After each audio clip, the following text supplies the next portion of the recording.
Guidance to train oneself. We must use our lives to train ourselves diligently, we must take ourselves to the ultimate and final goal.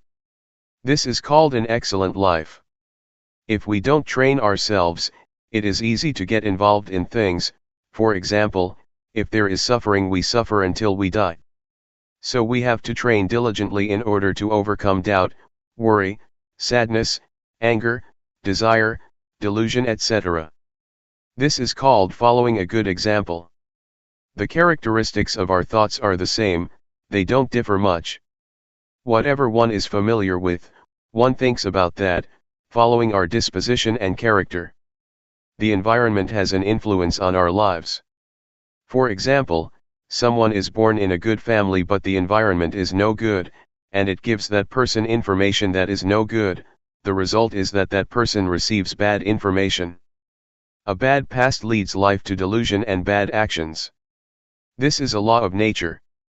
There are certain states of mind that we shouldn't surrender to, such as doubt and worry, because we still have a way out. Try to reflect on the examples that good people set. The Buddha, for instance, he is the founder of a religion, the enlightened one, the one who clearly understands the world. We should study his example, so that we will understand why the Buddha, the Dhamma, the Sangha, religion, merit, heaven, and Nibbana, really do exist. If we still have doubt about this, it means that we still have suffering. We must understand these matters clearly and go beyond doubt. If one still tries to figure these things out, still doubts and worries, one still suffers. These things should be understood clearly and doubt should be done with, because there are teachers that can teach us how to know and see these things. In the past, I heard that Luangpor Teean Jidasubho was a teacher who taught how to clearly understand merit and evil, heaven and hell, and the paths and fruits of practice. Since I had doubts about practice, I went to study with him. When I first set out to practice, I still held on to views and opinions, and didn't accept certain things that Luangpor taught. I would use reasoning to contradict his teachings and consequently like and dislike would arise. These things are hindrances that prevent knowledge and understanding from arising in practice. Therefore, when a teacher gives advice, one should first study and try it out through practice. Luangpor Teean taught me to develop awareness, which I had never come across or seen before. He taught me to have sati, and to be diligent in building up lots of awareness. Awareness, as I had learned it as a child, and at the time that I was studying the Dhamma, meant to recollect. I had trained in awareness with other methods, for example the kind of meditation where one sits with eyes closed and recites a mantra, in order to make the mind peaceful. I used to do it that way. Everybody seemed to be teaching like that, to sit with the back so straight that one starts to sweat and one gets backaches. Some people are very serious and force themselves. That's the way that I used to do it. I trained in this until the mind became peaceful, and happiness arose which was pleasant. When I trained with Luangpor Teean, he taught me to be aware and not to go for peacefulness. He taught not to control thoughts but to just know indifferently, which was certainly a strange way of teaching. Before I could catch the awareness in practicing, there were definitely many things that snared me. Sometimes, I fell back to my old practices, and as soon as I would raise my arms to do the rhythmic meditation, I would go back to being peaceful and stay with happiness, because that was more convenient than diligently knowing. An old man of over 70 practiced together with us. He advised me not to just sit there being peaceful, because that is not useful at all, but rather, to be diligent in building up the quality of knowing, to be aware while making movements. He kept guiding and looking after me. In the end I asked myself, What's the point of being fooled by thoughts? That's just an old habit. Let's train and be diligent in building up the quality of knowing. One has to control oneself by determining that, if I get lost in proliferating thoughts, I will try to be aware by making use of objects to know, such as movements of the hands. As soon as one turns up the hand, one really feels it, one really sees it by oneself. Whenever the hands move, one is aware. When one can catch the feeling of moving more and more often, proliferation gradually diminishes.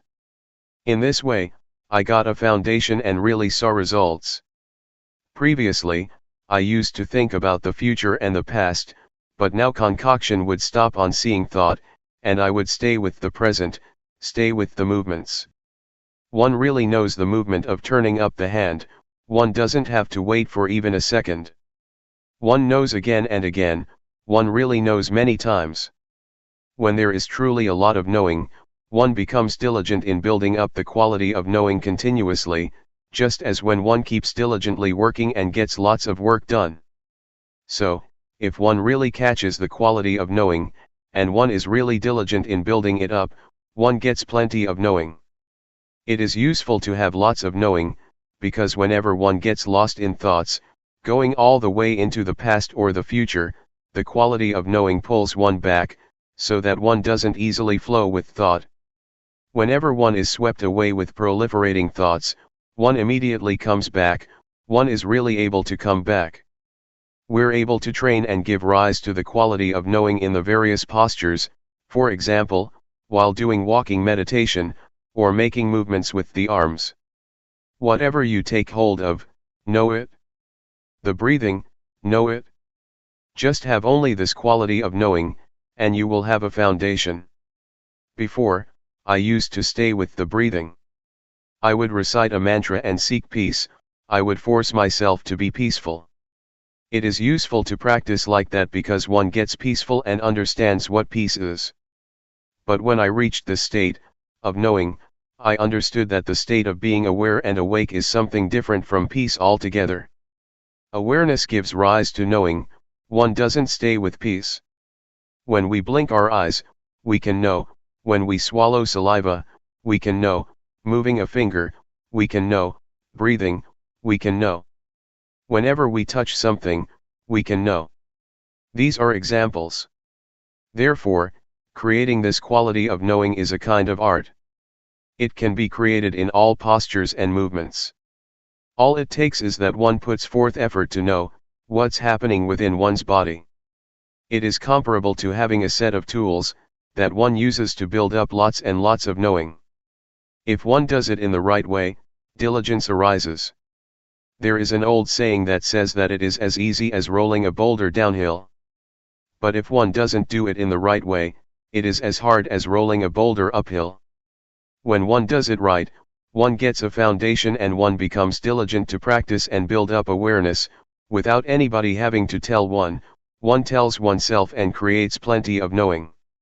One becomes diligent to know in using one's daily life, always trying to find ways to be aware. Even though at times people or friends cause us to get lost, we make effort to avoid that. We are careful to take the chance, to know for ourselves the things that arouse knowing, nobody has to tell us. It's like working, when we do it right we are diligent and fluent, but if we don't do it right it's like banging our head against a brick wall. We know and see for ourselves what delusion is like and what knowing is like. We know and see what the advantages and disadvantages of knowing and delusion are. And so, we prevent and deal with things automatically. One has the answers oneself and doesn't have to ask anybody. If there is a lot of knowing and one knows for long periods of time, one will see the conditions of the body, because the quality of knowing is the one who watches the movements. However, this doesn't mean that one will see this immediately because sometimes, as the body is moving, instead of just seeing the body, there are things that make us get lost, for example, feelings that arise due to unintentional thoughts, or various moods, either coming from the body or the mind. These things incite us to get lost but we don't. These things are there but now we have seen that they are just feelings.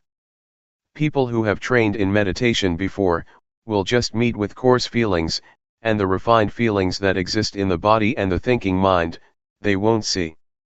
If we build up the quality of knowing until it is the boss, it will be able to distinguish delusion from knowing, even though delusion, proliferation, was in charge before. We will be able to pass through subtle feelings without having to get involved. It compares with traveling and passing through various villages. We leave this and that town behind us, and pass through without getting involved.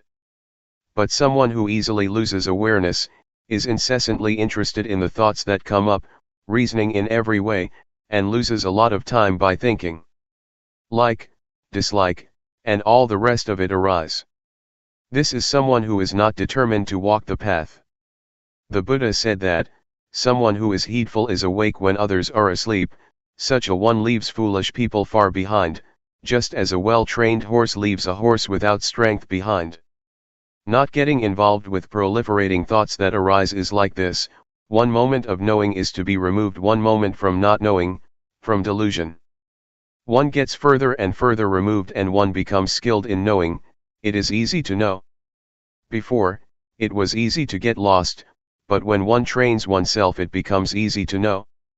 The feelings and the various thoughts that make the body move are nama dhamma. When the quality of knowing sees this, one understands the body. Before, the quality of knowing wasn't there yet, and one had not yet discovered that it is thought that orders the body around. One assumed that there was a self that was moving. But when one understands rupa and nama, one understands that rupa is something solid, composed of many things. One knows heat, cold, hunger, and pain, because of rupa. Nama is the mind, feelings and thoughts. It receives and knows all kinds of things. There are innumerable conditions that arise together with the mind. Anger, worry, desire, and delusion are some examples of coarse ones. They make the mind run wild and it takes them to be self. Actually, they are not self, but one doesn't know that they are conditions of mind, and so one acts following them, until those various conditions give rise to a sense of self, of me, being like that. But when the knowing watches and sees them, one understands that they are only just conditionings of the mind, and one can let go. To sum up, the body that is alive is a lump that consists of two things, namely, rupa and nama. At this point one knows how to separate rupa from nama. And so one clearly realizes the relationship between rupa and nama. This may be called the arising of insight knowledge. It is a really clear realization. Reality doesn't deceive. This point can be taken as a universal standard. Teachers cannot deceive disciples, and disciples cannot deceive teachers about it. Whoever comes to this stage, no matter what nationality one has, or language one speaks, one will see like this. Having seen it, there is no more problem, no more doubt. One abandons and puts things down, right there. When we have our eyes open we can see all sorts of things. For example, we see that this is a rock, that is a tree, and that is a snake creeping over there. It's good to see. If we don't see it's dangerous, but when we see, we're safe. But seeing with the eyes can still be deceptive because it is not a realization. Realizations don't deceive, rather, they set one free. There is security in realizations. To see is to make an end of one's burden. When the quality of knowing sees rupa as a lump of suffering, it creates the feeling of having pity on the body, because the body doesn't know anything, it just does its duty. It gives us signals of what is dangerous, for example, heat and cold, so that we can do something about it. We didn't see this before, and so we thought that I am hot and I am cold. But now we see rupa and so we know how to solve the problem. The body is suffering already as it is just a lump of suffering. One has to breathe, has to swallow saliva, has to blink the eyes, has to stand, has to lie down, has to eat, has to go to the toilet, etc. When we give it more work to do, such as smoking cigarettes, it is a burden for rupa, we make it suffer even more. The mind is the same. When we're angry, we give the body suffering. This is oppression that works from both sides, from the side of the body as well as from the side of the mind. This kind of relationship between the body and the mind is not appropriate at all. When there is the knowing, or the state of watching, peace arises. And Rupa and Nama relate to each other in the right way. Before, I used to think that I didn't have suffering, because I didn't do anything bad. That was because I didn't know what suffering was. Whoever thinks like this can be taken to be crazy, crazy with self. So, in the past, I didn't understand myself. Likewise, having or being anything, as well believing one's own thinking, is dangerous because one understands that to think like that is good, and one doesn't see that there is any problem to be solved. One assumes that things are like this or like that. One knows through thought, one is through thought, one sees through thought, and one gets and attains through thought, when one is not in contact with the present. When we're faced with facts that contradict what we thought, we don't have a way out of suffering or out of our ideas, constructed in the past. If one knows the suffering of Rupa and Nama, one will understand that they are really lumps of suffering. Pain and sickness are conditions of the body. This is called the disease of the body. Anger, for example, is a condition of the mind. This is called the disease of the mind. When we don't know this, we cling to all kinds of things and create suffering in the mind, such as love, hatred, anger, desire, and delusion. When we wake up from the disease of body and mind, we see the suffering of Rupa and Nama. It is as if this quality of knowing opens the door, and we can see through. The knowing is like an eye. Before, we had our eyes closed and didn't see, there was only just getting caught up with all sorts of conditions. But now, the quality of seeing arises because there is knowing. This is called training oneself. This is the way that I have trained myself. It is really the guideline for people. It makes one see the convention of body and mind, for instance fame, possessions, money, children, husband, wife, land, etc. The world is full of physical and mental objects that are convention, inside as well as outside. One sees this penetratingly. It is as if the power of wisdom knowledge sees that these things are conventions of Rupa and Nama, diseases of Rupa and Nama, Rupa Dhamma and Nama Dhamma. Before, we didn't see these states, and so we got caught up in all kinds of conditions. Knowing convention makes one feel light. In the past, I used to go for all sorts of things, superstition, verses, chants, and I believed in rituals. On performing some of them fear would arise, others would make me bold, doubtful, happy, or sad. I ended up with nothing because it's all nothing but convention. A thing is sometimes assumed to be likable and sometimes not likable, it can change, and we go for it all. When I came to see Rupa Nama and convention, I felt light. It is not like ordinary seeing, but when one sees, suffering disappears. The gross kind of suffering, such as suffering that comes from foolishness, delusion, and stupidity, really disappears. It compares to having finished one's studies. One is able to read and write, doesn't get stuck, has enough knowledge and is able to stand on one's own feet. What I'm talking about is a universal standard. It is a fixed formula, just like mathematical formulas. 2 multiplied by 5 is equal to 10, not 11. When all this knowledge arises, one knows what other people are saying, one knows the objects that one looks at, there is just knowing and joy. It is insight, because one now has the eye that sees the Dhamma. It is fun to watch, whatever one looks at, one hits it on the spot. Both material and mental phenomena, inside as well as outside. Whatever happens to the body and the mind, one knows immediately, and one leaves it behind without hesitation. Before, when something would come in contact with the mind would ripple. Now the mind doesn't ripple, rather, the object that comes into contact with the mind is set free. When I was still a layman, I went to practice Dhamma at the Budayana forest, in Loi province. I had to use a wooden platform from a nearby monastery, and I bought a plastic sheet to make a roof. Tattered monks' robes were used as walls, because in July there is plenty of rain. As I was practicing, somebody told me that I should understand Rupanama, because he saw me practicing for a long time without understanding it. Some people said that they knew, just practicing for a week, and they knew Rupanama.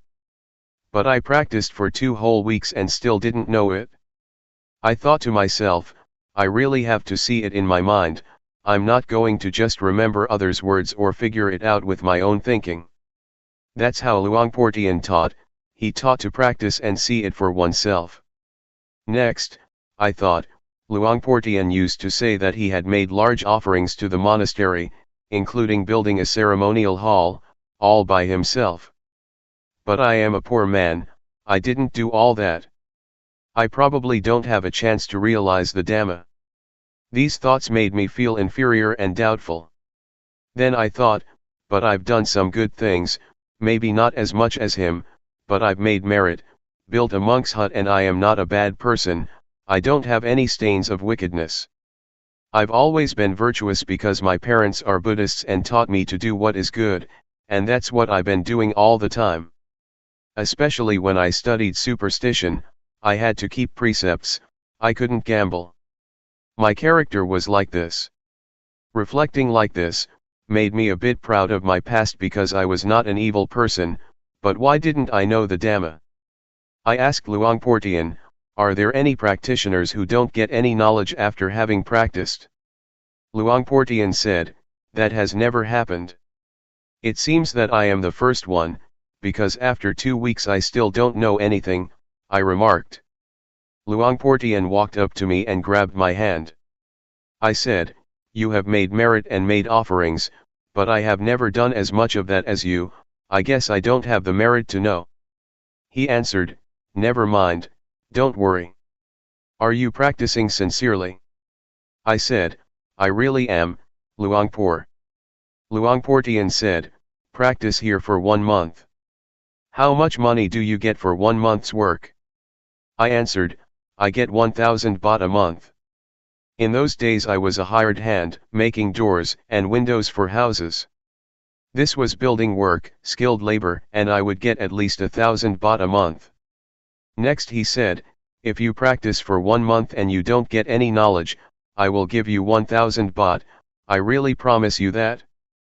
But you have to practice sincerely. From then on, I was energized in practicing. Practicing in those days, I would sometimes get lost in criticizing certain monks, thinking that they didn't have the same virtue as me, because I saw them playing and joking. Sometimes, they told me to go and look for bamboo shoots or to climb a tree and collect fruits. I asked myself, is this called practicing Dhamma? It made me think about leaving. But having reprimanded them in my mind, I no longer looked at others. Instead, I only watched and listened to Luangpor Teean. I didn't pay attention to others and create a mess and a burden for myself. So, I made a firm resolution to build up awareness, to build up sati. After practicing Dhamma for less than 20 days, I had an experience and lots of knowledge arose. When practicing in the right way, it becomes as easy as rolling a boulder downhill. But when doing it wrong, it is like rolling it uphill. Doing it in the wrong way is just a burden, there are many things that one doesn't like, and then one goes and thinks about them. One is thinking, reasoning, liking and disliking like a madman, and this makes one not attain the Dhamma. Building up the quality of knowing, or awareness, is not something one can think up, rather, one has to practice in order to know. In the past I had been an occult healer, and had verses and chants. When I built up the quality of knowing, that stuff just dropped off. I didn't do anything about it, I wasn't the slightest bit reluctant to give it up.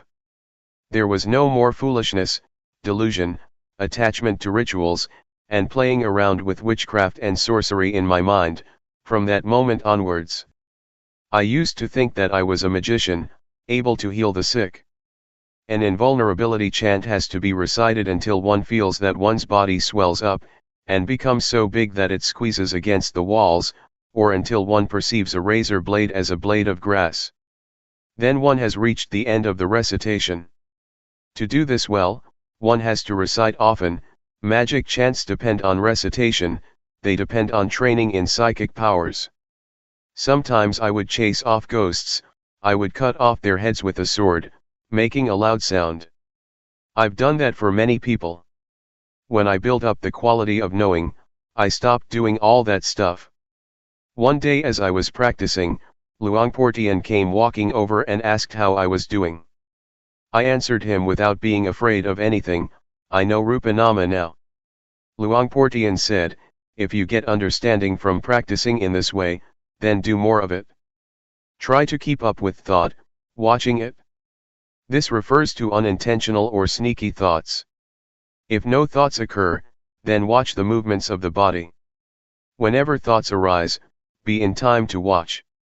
Luangpor taught me to work with the mind, to watch both the body and the mind with awareness, to watch and see suffering, suffering of Rupa and of Nama, to watch and see physical and mental phenomena, and convention of Rupa and Nama. When proliferation arises, one shouldn't give it priority. One should do one's duty of watching the movements of the body and the thoughts in the mind. One shouldn't give attention to thoughts that come up by themselves. Build up awareness that is in time with the thoughts arising. When one knows the thoughts in time, one doesn't incline to go with the arisen thoughts. So, it is our duty to build up awareness. When one builds up more and more awareness, in the end it suddenly meets up with thought. It is as if one opens the door and collides with thought. At the moment a thought is about to come up, we are lying in wait at the door. As soon as the thought arises, whack, we know it in time. It's like a surprise, and the thought fails to establish itself. This makes one see how wild concoction is, sneak thoughts, and it makes one see the origin of suffering. This is not like ordinary knowledge, it appears in an electrifying flash. I definitely have seen thought clearly. Before, we got carried away with thoughts, sankhara, which are the cause of suffering. We wandered here and there with thought, and we got lost in it. One is not free because of thought.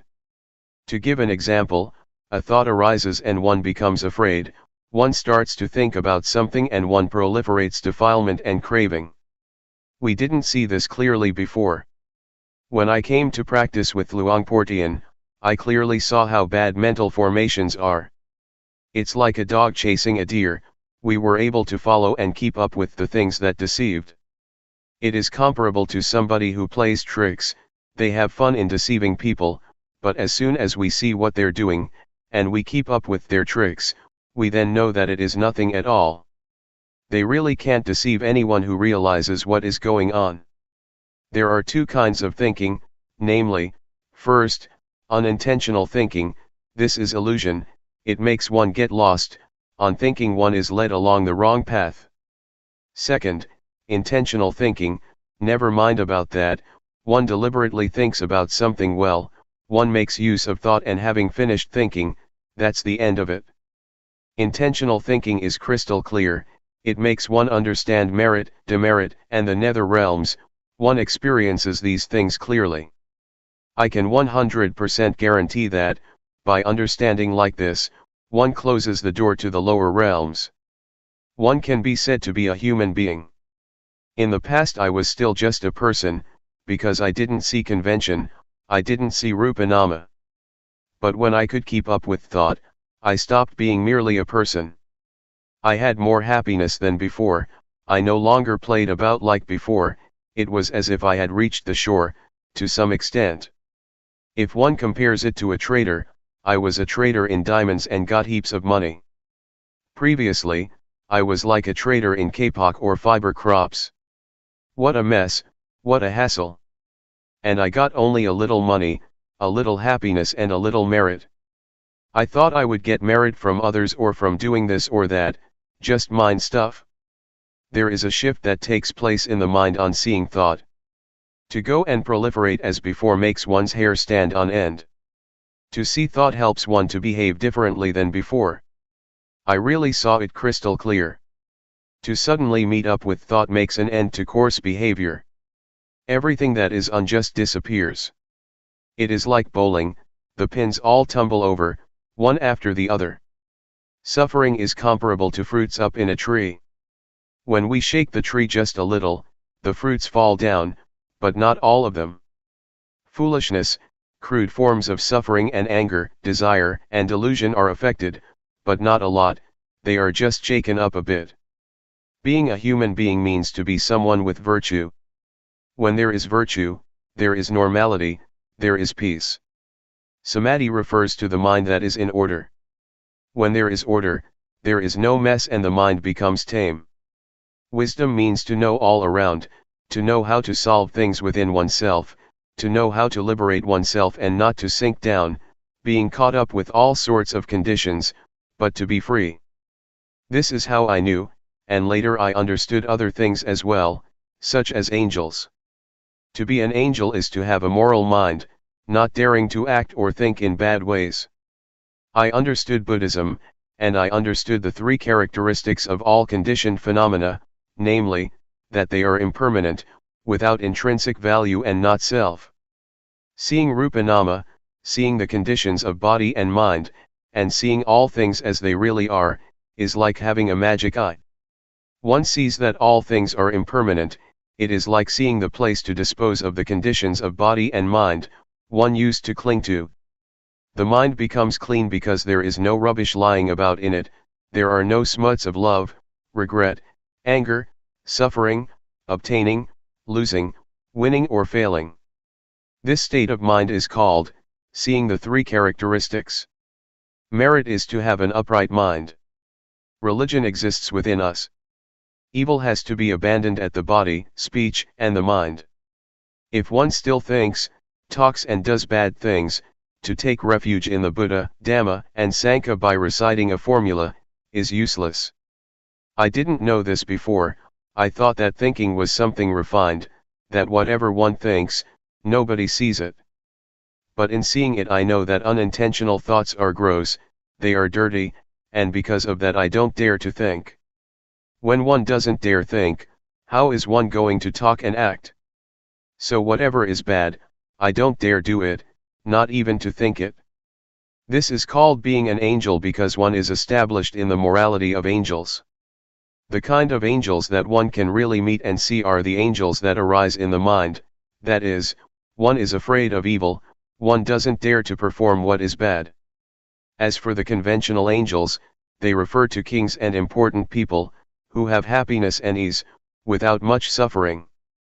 On reviewing the previous stages, from seeing Rupa Nama onwards, it appears as if Rupa and Nama encourage us, they don't leave us. The three characteristics don't leave us. They are like a stack of provisions, or reserve players at a sports event.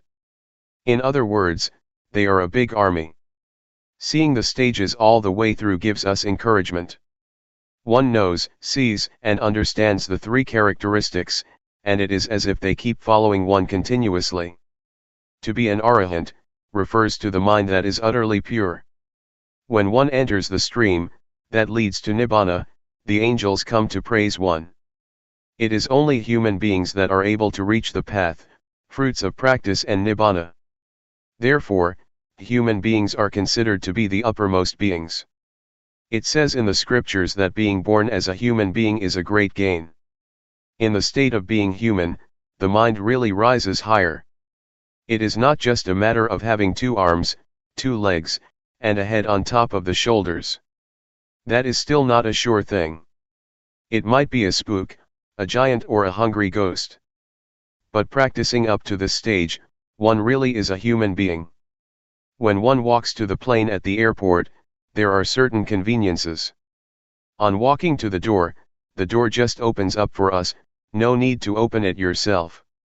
Going up, there is a conveyor that takes one's suitcases, one doesn't need to carry them oneself.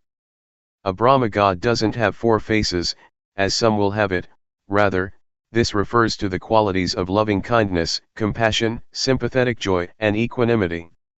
When I understood like this, it made me think of those who don't know yet. I wanted people to know and see. I thought of this and that person. I thought of my father has died. I thought of my mother. All right? I'm going to teach my mother. I'm going to teach my brothers and sisters. What I've been saying may not be all of it, but if one really studies and practices, one will know many things and doubt will come to an end. It will make one see right and wrong. This is called realization. One will shift from being a person to being a human being with morality. Training and practicing until there is realization, will give one sufficient understanding about angels, about Brahma gods, about virtue, firmness of mind, wisdom, religion, merit, demerit, and Buddhism. One won't have any doubts, even about such matters as visions, ghosts or whatever it may be. The mind will be steadfast, not attached to any ceremonies. Everything comes to a conclusion within oneself, and so one stops searching for teachers. The teaching, by the Buddha, that says to associate with the wise and not to associate with fools, refers to oneself, one's own body and mind, which are wise or foolish. To love one's parents means, not to lead oneself to do bad things and get into trouble. Respecting teachers isn't just a matter of bowing to them, rather, one should revere their goodness. Don't try to find angels outside of yourself, they exist inside us. The Buddha, Dhamma, and the Sangha exist within oneself. A good person is someone who respects him or herself. When one pays respects to a Buddha image, one doesn't bow to the cement, bricks, or stone, that is just convention. Know that to be externally reverential, one should have a noble one inside. That is to say, a moral mind, a supreme mind. There is an old saying, the malicious mind is a ghost, the righteous mind is a noble one. At one time, about 40 or 50 people came to practice with Luangpor Teean, lay people as well as monks. Some people had all sorts of reactions, some people cried. I've never had those kinds of problems. Even when some visions did arise, I'd see and understand it. It is like having eyes, one looks and one sees according to reality. For example, one sees mosquitoes swarming around, one sees a snake coming, one sees thorns, one sees an overgrown path in the forest, or one sees a cleared path. One sees similarly in the mind, one knows what to do, and so there is no more doubt anymore. No more doubt about the teaching of the Buddha and the Noble Ones, about what convention and ultimate reality is, about visions, about what tranquility meditation and insight meditation is. One has experienced it plainly and there is no wavering. One doesn't go and search anywhere else anymore, one has enough knowledge. Abandoning evil, and doing what is good, is really to be done right here. At our very body and mind. One sees the mind that stealthily thinks. It is full awareness that tells us so, it sums things up for us, that is sufficient knowledge and understanding. Once, I did some teaching together with somebody who taught a different style of meditation. That teacher taught to create an image in the mind. But the group of practitioners who had developed awareness, was aware and didn't think up a mental image, they didn't get attached to a sign. They weren't stuck on all kinds of ceremonies, such as the ceremony to cut off kama, by using cloth, incense, and other things. These types of rituals are finished with, they stopped doing them. They have stopped looking for teachers that teach one to know anything other than awareness, because the real thing is right here. One identifies with the qualities that one puts in one's mind. If you care for your children and love your husband or wife, then don't create suffering for yourself and don't be a bad person. If you are a bad person, you suffer. Your parents are worried, they have problems because of us. Loving one's children and wife is not just a matter of thought, rather, one should behave in a good way, don't be someone who makes trouble. All this depends on oneself, religion is within oneself. When we are good people, how could we do bad things and end up in prison? That there are such things as the law, prisons, police, the army, and weapons, is because there are bad people. If there were no bad people, why would we have to have those things? Why would there be soldiers and policemen? Why would there be prisons? If we behave well, we don't oppress ourselves, and how can we trouble others? May you really see and realize this. Some people with whom I used to practice together with, I don't know what they understood. They practiced as if they knew the Dhamma, but their actions, speech, and demeanor looked off. It compares to going to elementary school and not getting good marks, not being able to read. One is not allowed to go to the next class, one has to stay where one is, because one's actions indicate that there are still things that one doesn't know. This is called, not getting good marks. One doesn't find the way and so can't proceed. If one really finds the way, one doesn't back up. Just seeing the three characteristics is enough to pass the grade. One doesn't get involved in conventional forms, one is able to liberate oneself in a good way. It makes one incline and flow in the direction of being without suffering. One practices continuously. It seemed as if practice was shortened, it was not as difficult as before. Before, it was as if the body moving was one thing, and the mind thinking, another thing. It seemed that the one who saw thought would pull things back and solve the problem. But now, I don't have to solve any problem, only just watching, and everything comes to an end. The state of watching means to watch whenever something arises, just watching and one passes onwards, continuously.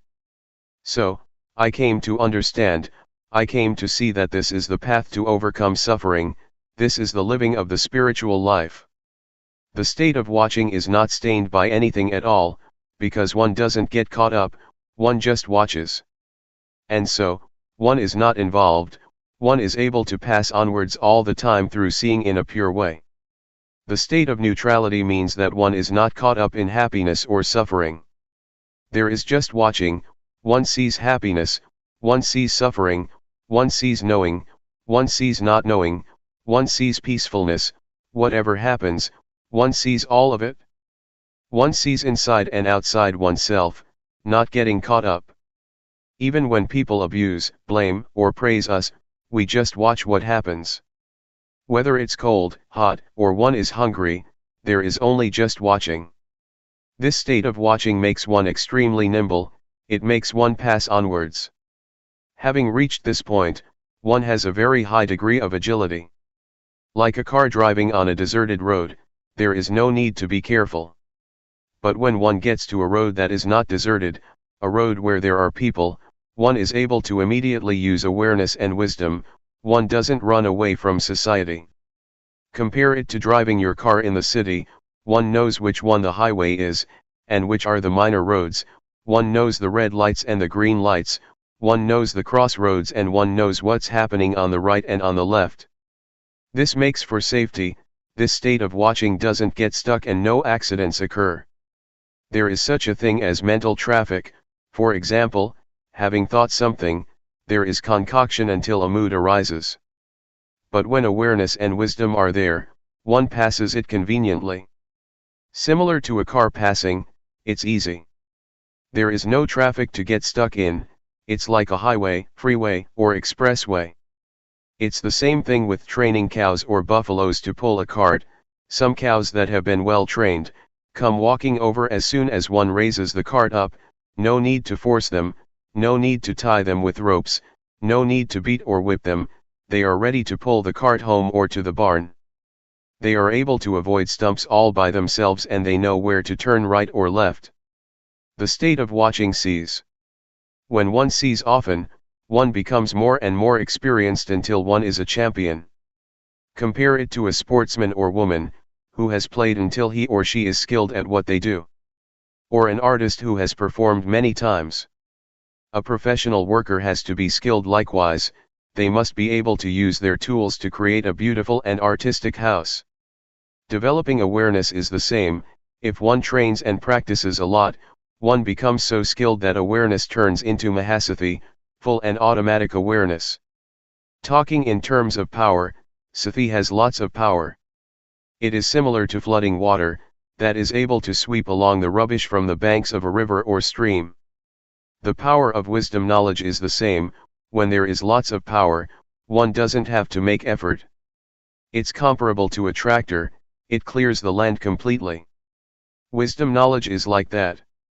For this reason, the things that are dirty, the things that are corruptions of the mind, that are stuck in one's character, until the attachment to them as being me, is as hard as a diamond, become as soft and gentle as silk, because purity of mind has arisen.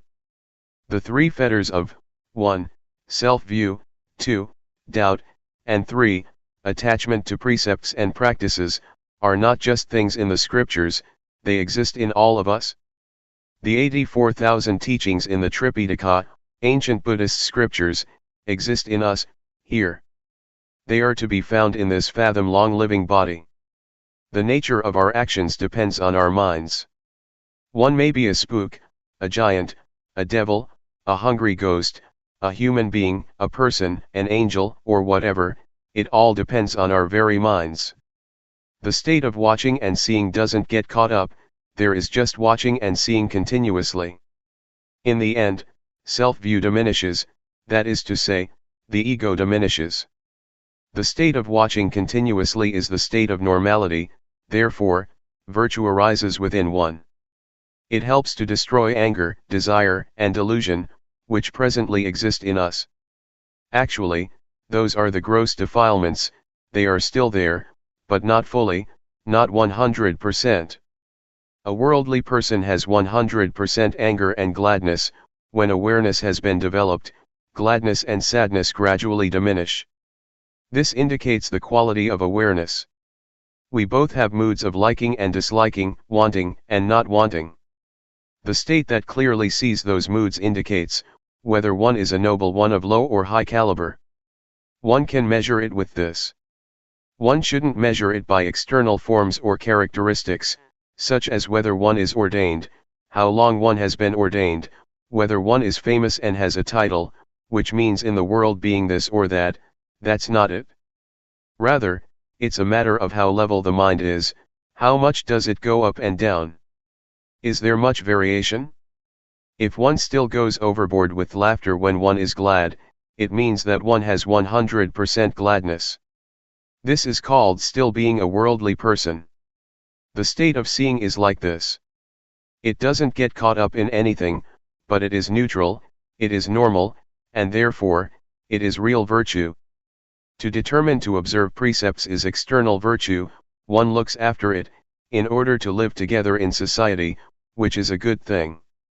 As for the real training in virtue, it is the kind of virtue that melts and digests the defilements, so that the mind doesn't go up and down, because one sees them and so they can't remain.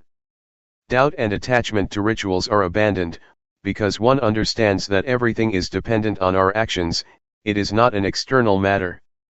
This state of watching, seeing, and not being caught up, is a formula, it is a guide in living one's life. It gives us this guidance, one doesn't have to recite or remember anything.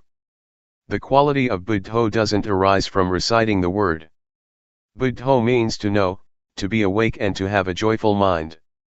In whoever the state of knowing, being awake and joy arises, that person has buddho in his or her mind. And it will protect and look after us, so that we don't fall into harmful states of mind. Just as the saying goes, the Dhamma will inevitably take care that a practitioner does not to fall into bad states.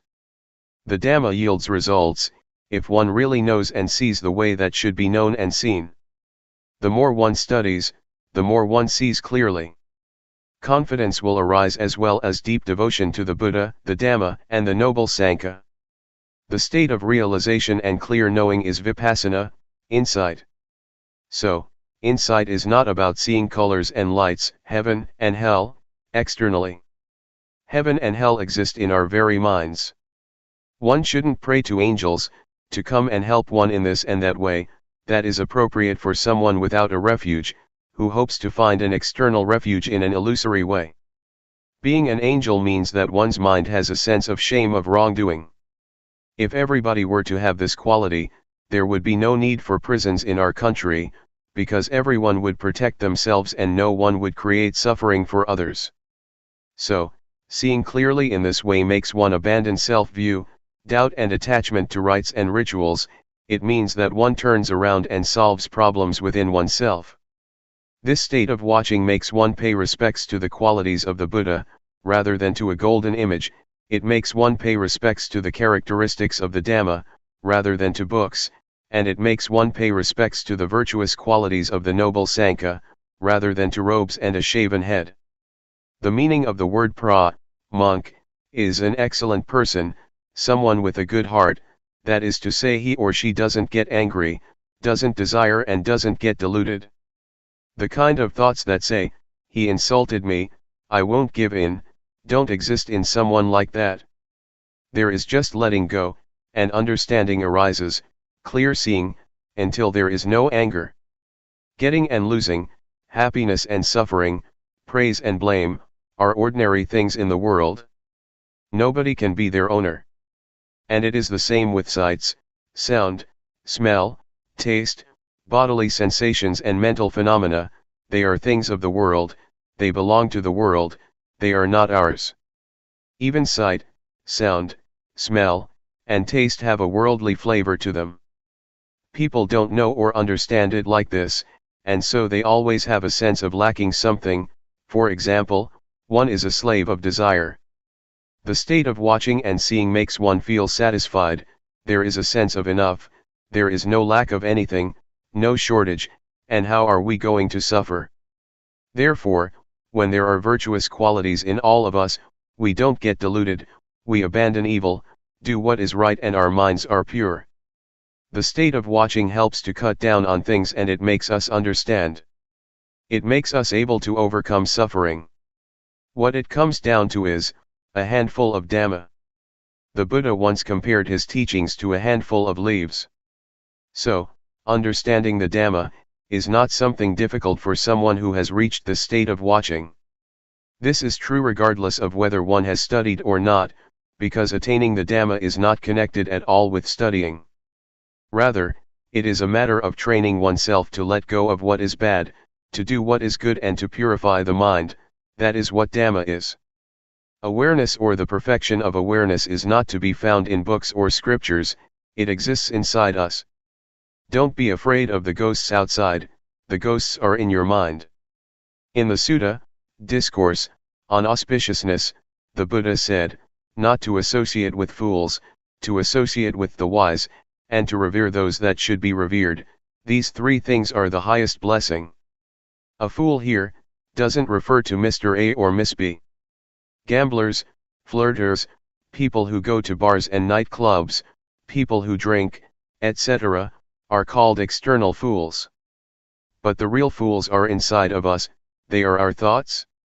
If we think harmful thoughts, our harmful thoughts may lead us to anger, desire, or delusion, they may lead one to defilement and craving. What does it mean to associate with the wise? It means to have good thoughts in our minds. For example, when some problem arises, we let go and don't dwell on it. Never mind, it is just the way it is. This is a wise person. Trying to not have anybody tell us off, or blame us, is impossible. But if we have good thoughts and think in the right way, and we know how to let go, we associate with the wise. It doesn't mean to get attached to this teacher or that monk, or getting deluded to the physical form of the Buddha, as was the case with the monk Vakali, who kept following and staring at the Buddha. The Buddha saw that this monk was getting lost, and so he taught him that, whoever sees the Dhamma, sees me. The monk Vakali then determined to practice the Dhamma and finally, he realized the Dhamma. This is the way that I see, and understand this matter of not associating with fools and associating with the wise. One should see it broadly, in all its aspects. It is comparable to light that radiates outwards, that way one knows completely and all around. It is not a matter of sitting with eyes closed and knowing, but one knows at the time one's eyes are open. Wherever one goes, one knows as one is living one's life as usual, being aware at the same time. The Buddha said that, whoever is aware continuously is like someone who lives in comfort at home with one's parents, there is warmth, kindness, and one is safe. What I'm saying comes from my own experience in training myself. It may not be elaborated in detail, but when you really determine to practice you will have your own experience. You will know the taste of it yourself, and learn plenty of lessons. We must experience and see things for ourselves, we must let go ourselves, we must be liberated ourselves. Once we have a foundation we will find the path, this is a law of nature. The state of watching, the state of knowing or awareness, compares to being at home with our father and mother. Of course then we are safe, we're free from all possible dangers because our parents protect us. This befits the saying, Sati and Sampajanya are things that are of great assistance. Sati is recollection, or mindfulness, and Sampajanya is realization or full awareness. The state of watching is something superb, because there is emancipation, there is safety, there is cleanliness, purity appears, it is lofty virtue, lofty firmness of mind and lofty wisdom. The state of watching helps support us to understand the conditions of body and mind, to know convention as convention, to know the suffering of Rupanama, to know the disease of Rupanama. And so, a transformation takes place in the mind, one becomes a human being and one who is virtuous. Pubpegatha punyatha means having done good things in the past. For example, yesterday or today we've done something good. The words in the past don't refer to before we were born, or a previous lifetime. In the past here means actions done earlier on, such as yesterday, last week, or last year. So if we have received good directions, the results will be good, and our minds will become more and more pure. The mind of a virtuous person goes back to nature. His or her body and mind are in a state of normality. The process of knowing more and more takes us to the stream of liberation.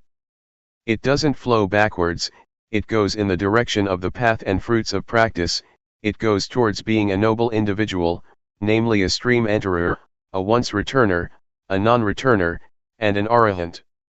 The state of knowing is like a warrior who is backed up with support, and so keeps enlarging his territory until he is in charge and has power. Therefore, wild behavior can't remain, the army of the Dhamma is there. It is like a warrior who is victorious, there is awareness. The state of watching and seeing is the victory of the warrior. One practices right at this point. Nothing can obstruct, there are no enemies that can resist, and so one is fluent. The state of watching makes the cankers of sensuality, being and not knowing, unable to remain. These cankers are refined defilements that ferment in the subconscious, until they become habitual. The state of watching stops the enemies, or if they don't stop, they'll dry up. It is like custard apples, some stay on the tree, all shriveled up. The enemies, defilements, surrender and don't fight anymore. The quality of knowing makes us watch concoctions in a dignified way, one is not a servant of thoughts anymore, as one was before. When proliferation starts to come up, begins to stir, the thoughts will stop when the quality of knowing sees it. It will just give up completely. When there is realization, there is nothing that can deceive. Wherever there is suffering, one is able to dig it all up. It's similar to water and oil, even a little bit of oil will always float on top of water. The Dhamma is the same, it is always on top of what is not Dhamma. This is a law of nature. Suffering, again, is the same, it cannot be on top of non-suffering. One could compare suffering with water and non-suffering with oil. I'm just comparing all the time, but when you really practice you will see clearly and have realization for yourself. There won't be any suffering and you won't think about suffering, because you regard it as unclean. Just like someone who has clean clothes on, how can they let dirty things soil it? In case something soiled it, they would brush it off immediately. It is as if in the past we were dirty. That's why we let anger and suffering stay with us for days on end, we had never met the intrinsic purity and cleanness of the mind. But when we discover the cleanness and purity of the mind, we no longer allow dirty things to be there. The suffering of clinging to the ego is a refined kind of dirtiness.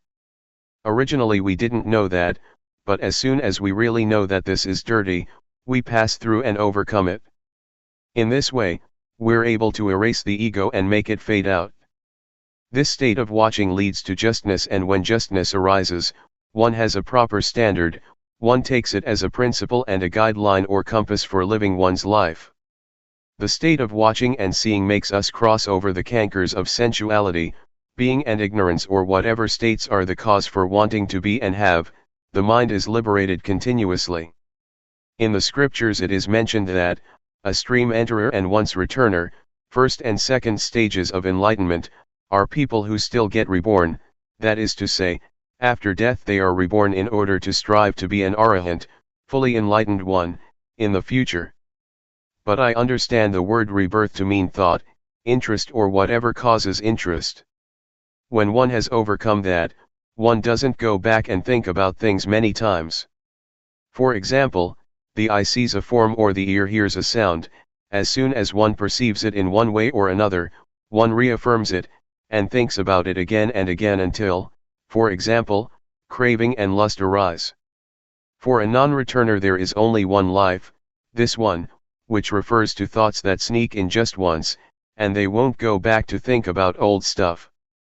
They have realization and power, having thought once, it fades, they don't return to it and so there is no rebirth. The word birth doesn't mean being born from mother's womb, that kind of birth happens only once, everybody knows that.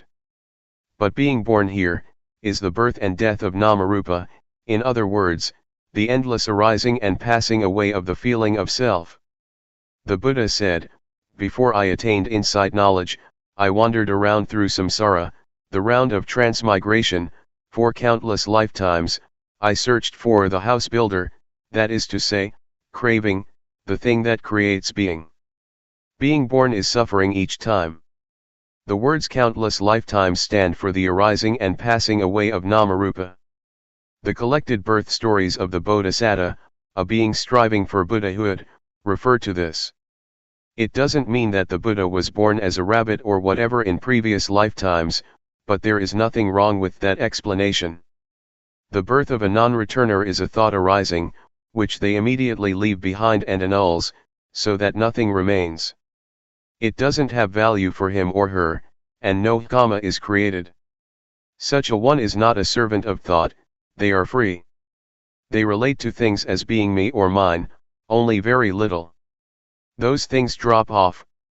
We discover and see these things without anybody telling us. It is the quality of knowing that tells us. It informs us of what is right and what is wrong, all by itself. One really sees clearly. The four jhana, meditative absorptions, have various factors. The first jhana, for example, has 5 factors. Jhana are hard to understand, one has to see them for oneself. One is capable of generating them, they make one get stuck because of their attraction, they give one a sense of happiness which is called worldly happiness. But the happiness that is beyond the world is without allurement. When the state of seeing arises, the mind becomes more and more liberated, and it leads to ultimate purity. A change takes place, namely, one is released from all kama. The words me, and to see, are separated from each other. There used to be always me, deep down there was still a self in the mind, but after practicing fully they become separated, and can't be connected again. It is as if form, feeling, perception, volition, and consciousness drop off and shatter like a bottle or a glass, they become unusable. At this stage of practice it is necessary to have a teacher. Let me tell you some of my experiences about this level of practice. That day after the midday meal, I didn't get up from my seat. I kept sitting until all the other practitioners had got up. Luangpor Teean saw me sitting and asked me, "What's up?" I told him what results had come in my practice. He said, "You're a fool. When those things drop off and are separated, why don't you come back to awareness?" Then I understood what Luangpor Teean meant, when he would teach that there is inevitably knowledge, meaning final knowledge, when the mind is liberated. When I got back to my hut, I put the kettle and my cup down, feeling proud of myself. After a little while, it happened again. When I looked right at the spot, I understood that when the mind is liberated, there must be knowledge of that fact. These things depend on each other. It really is the state that is beyond birth, aging, sickness, and death. It is like the 5 khandha, form, feeling, perception, volition, and consciousness, fail to work. In the past these 5 things diligently performed their duties, but now, they dropped off, shrunk up and stopped altogether. They were ready to return to nature. But one's life must go on, and so one must keep being aware continuously. Whenever one forgets or gets lost, one should come back to awareness. When one practices in the right way, it cannot be otherwise. Having come to this point, it made me think back to my parents. It was worthwhile that they raised me. Their son was born in order to reach this final goal. This point really is 100% nature, one really is beyond birth and death. It is like Ajahn Buddhadasa, a very wise and famous teacher from the south, says, dying before death. The ego or sense of self dies before physical death occurs. If we regard practicing Dhamma as a sport, it is a sport that doesn't die because there is nothing that is born, ages, gets sick and dies. This is how I understand and know it. Anybody can find and see it in the same way. It is not limited by one's nationality or language, and it has nothing to do with having studied or not. Determined to practice. If you are aware of raising your arm, that's good enough. This is the excellent path, it really is the number one path, it is the way to understand one's life. I have trained myself like this, trained until the final goal. What I'm saying is not based on just thought, but I've seen that this is a law of nature. My words may not be exactly in accordance with academic learning, don't make anything out of it, that it is right or wrong in this and that way.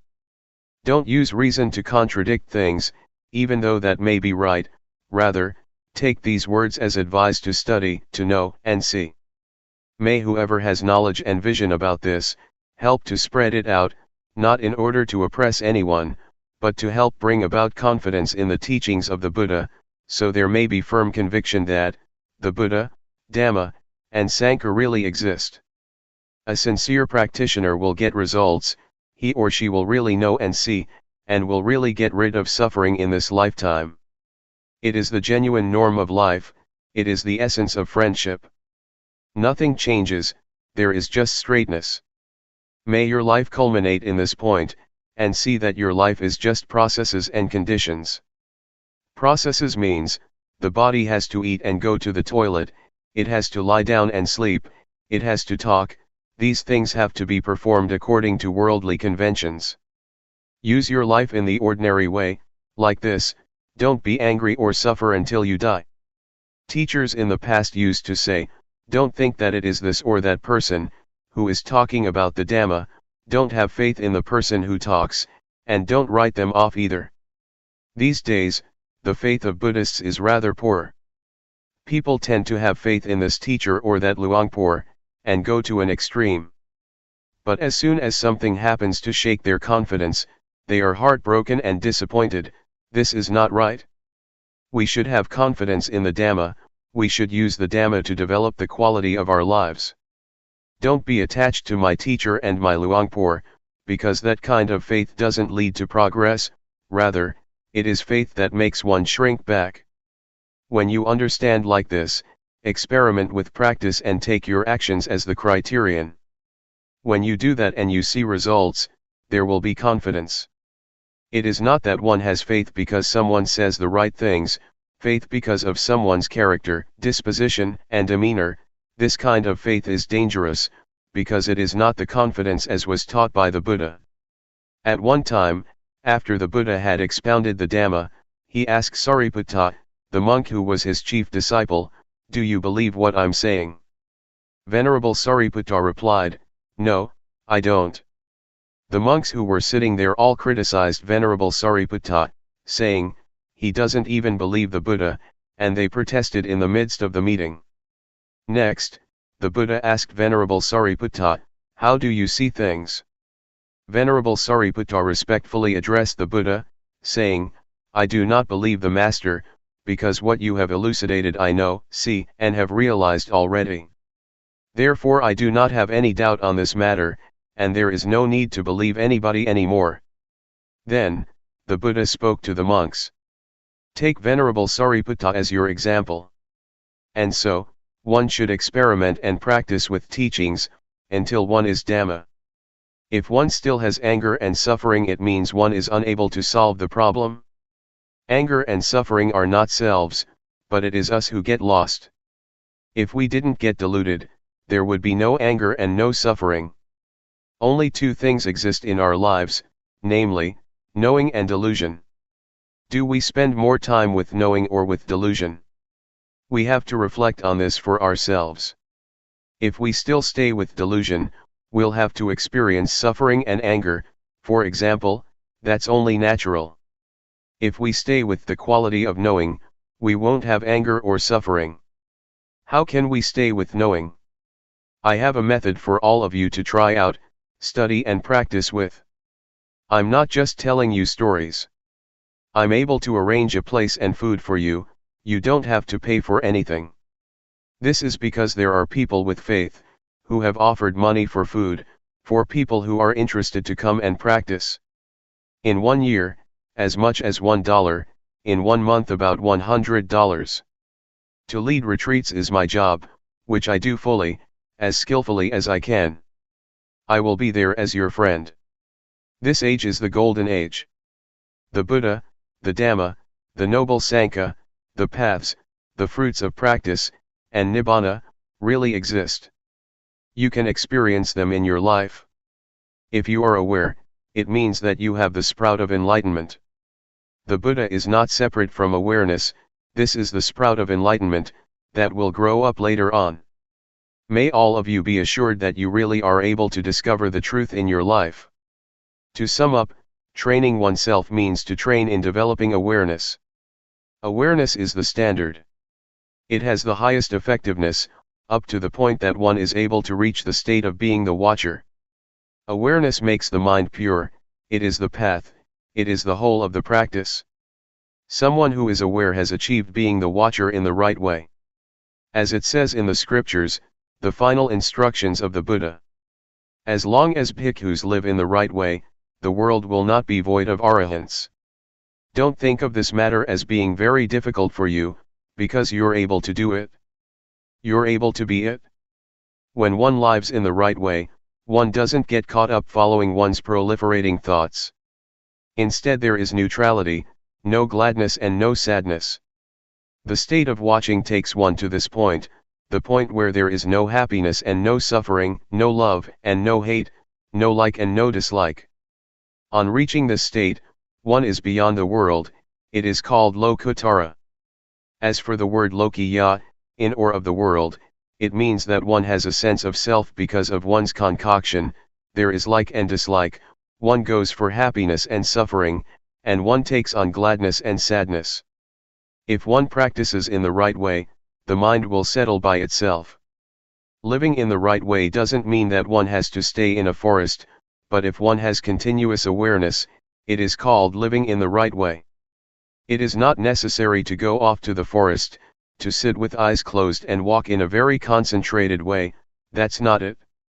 It's just a matter of being determined and attentive, of making sati sampajanya constant, there is no need to implore somebody else to come and help one. One practices by oneself, one is aware oneself, one reminds oneself, one solves problems oneself, and one will live without suffering. To give you all a blessing, I would like to say, may you know anger for the last time, may you know suffering for the last time. Don't be angry until you die, don't suffer until you die, because that is not a supreme kind of life, rather, it is punishing yourself. Polishing life with Dhamma. Luangpor Teean spent 5 months at a monastery in the state of New York, in 1994, and sent a letter tape to monks in Thailand which was published, and is translated here. Let me entrust my friends with Dhamma. With the word friends, I don't mean people of the same age group, who all like each other, what I mean is friends in birth, old age, sickness, and death. Regardless of whether we like each other or not, we are all friends in this regard. The atmosphere here at Juangyuran Monastery, Carmel, NY, is very good. It is a big forest monastery, shady, cool and peaceful, with all kinds of big and small creatures. I meet deer every day. Yesterday, I saw a mother with young twins. Lovely. They walked up to me, as I sat still. They passed me by, about 8 meters away. I didn't make a move. They came quite close and watched me. They seemed astounded and stamped their feet. It was good fun. The weather is nice and cool, it is comfortable. The forest is big, all just big trees. It is extremely suitable for meditation. I have never come across a place as suitable as this one. When I think about practicing, I do think about my friends. In Thailand, that means Khong Ka Mountain Monastery, and Akarliko Forest Garden, which are places that are used for practicing meditation. The foremost knowledge of human beings. The knowledge of meditation is an important knowledge, it is the foremost knowledge of human beings. If we human beings don't study about meditation, our life does not have value and there will be problems throughout our lives. Our lives as human beings are the results of the past. Much information has been accumulated, it's a complete mess. There is both right and wrong, foolishness and delusion in the body and the mind. This is because our body is the result of the past, the result of our life in the past. Using body and mind in the wrong way compares to a second-hand car. Our body and mind are just like a second-hand car that has been used for a long time, it has been damaged all over and is in a state of bad repair. Being aware is like repairing it, like cleaning away the past and returning it to its normal state.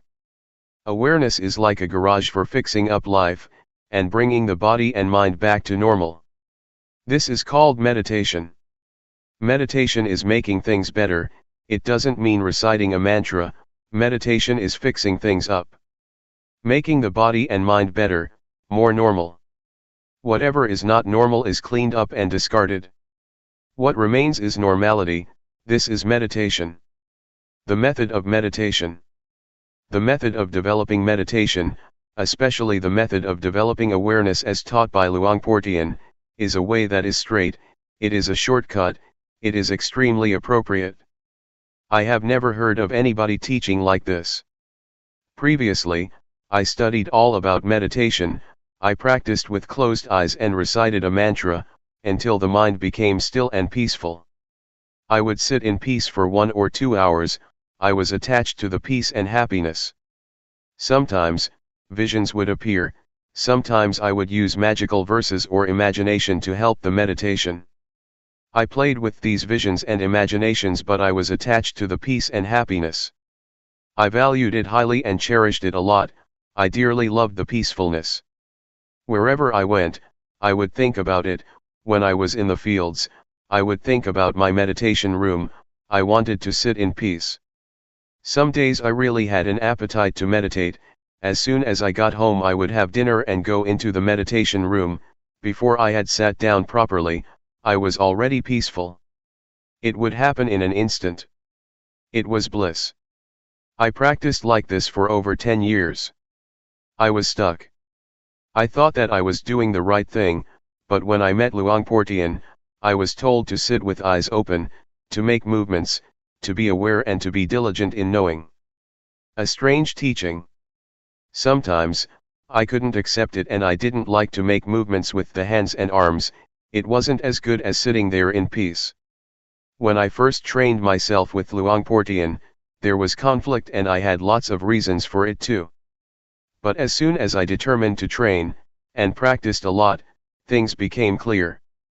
This is building up the quality of knowing, it's not thinking, it's not sitting there being peaceful. The eyes are open, so one is aware. Be aware a lot. This is a straight method, it goes straight to awareness. Awareness is the development of the Dhamma, and this is the way to have lots of awareness. This has nothing to do with reciting words inwardly. Meditation is to build up much awareness. To develop means to do it a lot, to have a lot of awareness. This is how I understand it. Before, there was peace, I used the method of recitation, but recitation, whatever word it may be that one uses, is not meditation. Real life is the present. Meditation means to be diligent in knowing, knowing directly, in a straight way. The things to be known are there. The body, for example, is an object to be known.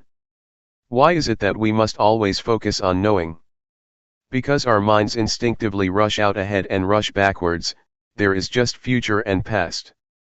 For this reason we create movements in the various postures, all the time, in order to be now. Now is what real life is. Real life is now. So we practice with that. Go inwards with the quality of knowing.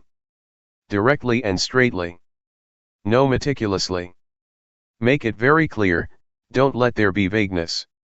Make the posture that you're in clear, break it up in stages, moment by moment, so that it becomes clear.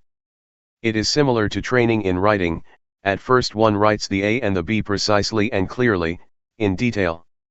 First, one should write the characteristics of the letters clearly. One shouldn't start off writing indistinctly. This is the same, creating movements, creating a form can be watched clearly, it is not blurred. When we watch the breath, sometimes, we fall asleep, it's easy to lose oneself in it. And closing the eyes makes matters even worse. It is not natural to close the eyes, and so one drops off to sleep even faster. In making movements with the arms and hands, we don't close our eyes. As with learning how to write, the movements are extremely meticulous. The knowing enters into the movements, in the most direct and straight way. On watching the body one sees the mind. On watching thought one sees Dhamma. At first, we talk about watching the body, but we'll see something else too, feelings. With eyes closed one won't see them, or one will see them indistinctly, not clearly, and one won't understand them. But when we look and watch, we will see clearly. We will see pain, tiredness, and the pleasant and unpleasant feelings of the body. These are feelings that exist. So we see feelings by watching the body. When one continues to watch, one will see the thinking mind. The mind does exist. By watching the body, one goes on to see the mind thinking. And when one sees thought, one sees mental phenomena, Dhamma, that arise from thinking. One sees thought that cooks things up, rather than just thinking, and that's the end of the matter. One sees that these are Dhamma that arise in the mind. This is how wholesome and unwholesome states arise, cleverness and foolishness. One sees this by oneself, one sees that these things really exist. Altogether there are 4 kinds of things. Instead of watching the body and only seeing that much, one comes to see feelings, the mind, and mental phenomena arising. One sees things that are there and exist in their own right. Seeing through thinking, seeing through knowing, and seeing through discovering. Before, I didn't know, I thought that all those things were I. We tend to think that all of it is self, that they are mine. And so, one gets involved, one gets stuck, one is deluded and one relates to things in the wrong way. All of it is I. But as soon as one really sees it, one sees that these things are nature, they are things that exist in nature. As soon as one sees that, one puts things down, right there. In this way, things just pass by. It is as if it is no longer one's business anymore, to get involved in it. One sees reality, things that really exist. Feelings really exist, they have their own ways. The mind that thinks is one thing, that which knows and sees is another thing. Whatever arises in the mind, that is a pair with the mind, whatever phenomena, wholesome or unwholesome, those things do exist, and one sees them, one discovers and sees, one suddenly meets them. Having discovered them, one passes them now. We can say what they are, that they are this and that, and we can pass on. We watch with awareness, we watch continuously, we watch the body continuously, we are aware of the body incessantly. When we watch, we see. Sometimes, we watch the body and we see thought. The movements are one thing, thoughts going out, are another thing, and awareness is still another thing. When one looks, that's the way it is. It is comparable to there being 3 separate things, 1, awareness, 2, the movements, 3, thoughts going out. When one watches a lot, one sees, one's vision becomes sharp. The state of watching develops and grows, it knows and it sees. It is quick, swift, it keeps up with things. This kind of eye knows in time, it knows in time what's happening. One keeps watching, and the awareness that is abreast of things suddenly makes a discovery. It is seeing through discovering, not seeing through thinking or seeing through knowing. Seeing through knowing and seeing through discovering is different.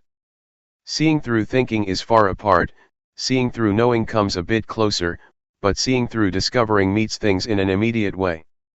The posture of sitting and the movements we make, are solid objects, they are rupa, rupa dhamma, physical phenomena. What orders the body to get up, sit down, walk and move, are nama dhamma, mental phenomena. In other words, it is the mind that knows things. In actuality, these things are nothing other than just the body and the mind. Body-mind, rupa-nama. The words body and mind are limited, but the words rupa-nama are terms that indicate mastery. There is mastery just as with learning how to write. At first, one just knows how to write the A, the B, and so on, but when one continues to study, one becomes proficient, one can put the letters together and words are formed, it becomes language that can be used. This is the same, one sees rupa dhamma and nama dhamma. There is just this much. The body, from the top of the head to the soles of the feet, is a lump. As for nama, it can't be touched but it has power, it orders the body around to do this and that.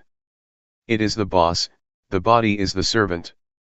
This is an old saying, in Thailand, that we all know, but we don't see it through discovering. When we do see it, having discovered it for ourselves, the truth is revealed, nama dhamma are the boss, they are in charge and tell rupa what to do. We see this now. The dhamma, in Thai pronounced in the same way as the word tum, which means to do, refers to nature that exists by itself. It is as it is. As for the word tum, rupa and nama, they act, they do good and evil, it is because of this body and mind. If the mind thinks in good ways, there will be good actions, if it thinks bad things, it will do those things, it will link up with rupa. If the mind thinks bad thoughts, the body becomes bad as well, and it turns into evil.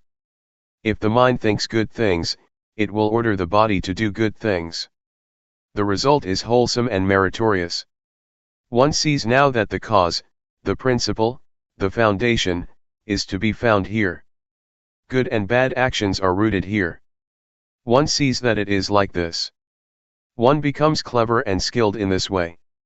It is as if one is told something, as if something is revealed, it is as if something opens up, and one can look inside. The nature of people's lives is like this, it is right here. Life is just this much. Whoever it may be, men, women, whatever nationality, life is just body and mind, or rupa and nama. Doing good and doing evil comes from this point. Rupa dhamma, changing conditions.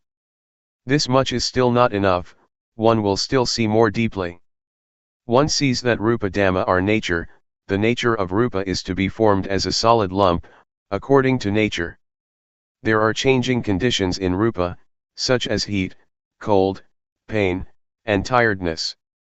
Before, we used to regard these things as feelings, but now, we see sharper than that. Now, we don't just see them as feelings, we see them as changing conditions. There are plenty of conditions of the body, hunger is one of them. They are conditions, changing conditions of rupa. If there are no conditions of rupa, then those things cannot remain. Nothing will be left of them. Both heat and cold, for example, are signs that indicate dangers for the body, so that the problem will be solved. It must protect itself, this happens by itself. When rupa and nama interact, sometimes there is something wrong, and nature tells of the dangers. When it is hot, one goes in the shade, when it is cold, one gets a blanket or makes a fire, when hunger arises, one finds something to eat. But sometimes there is hunger and it is not just hunger, something, which is a matter of rupa, turns into suffering, a condition of rupa becomes suffering, and it turns into a personal matter, I am hungry. Nama Dhamma, changing conditions. Nama is the same, it is the mind, which is a part of nature. The nature of Nama is the nature of the mind, it is like that.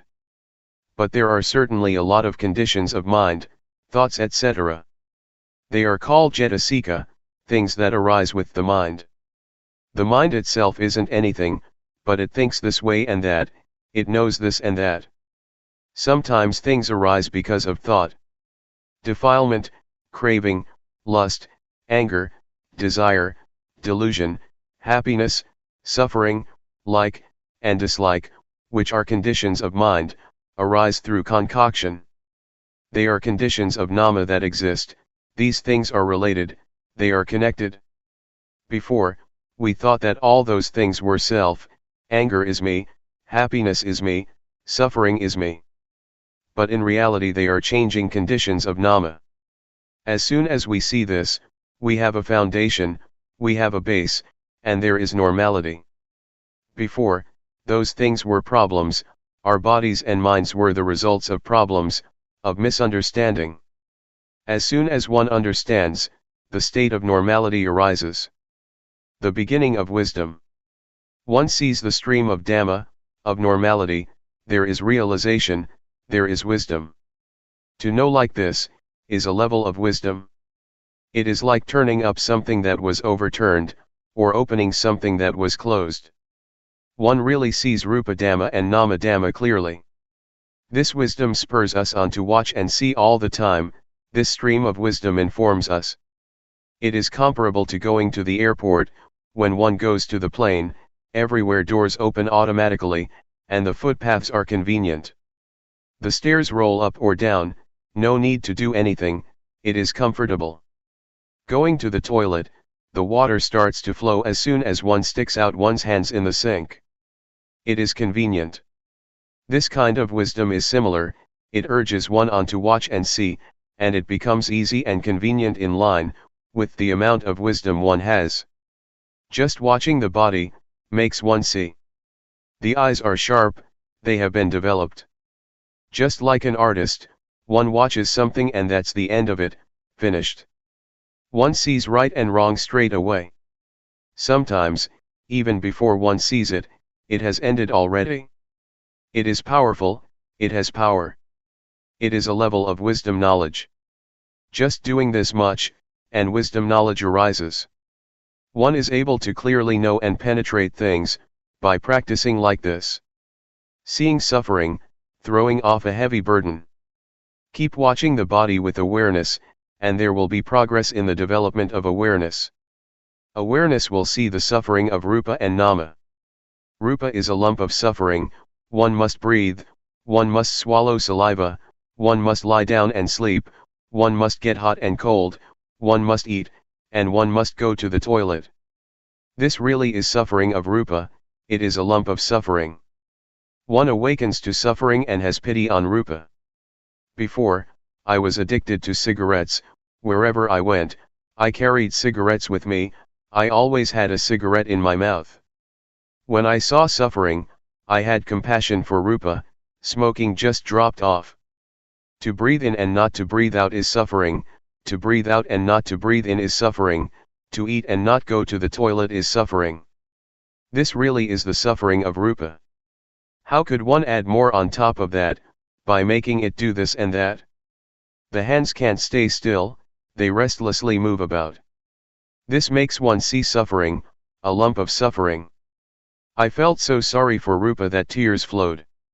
How did it manage to survive through these last 30 years?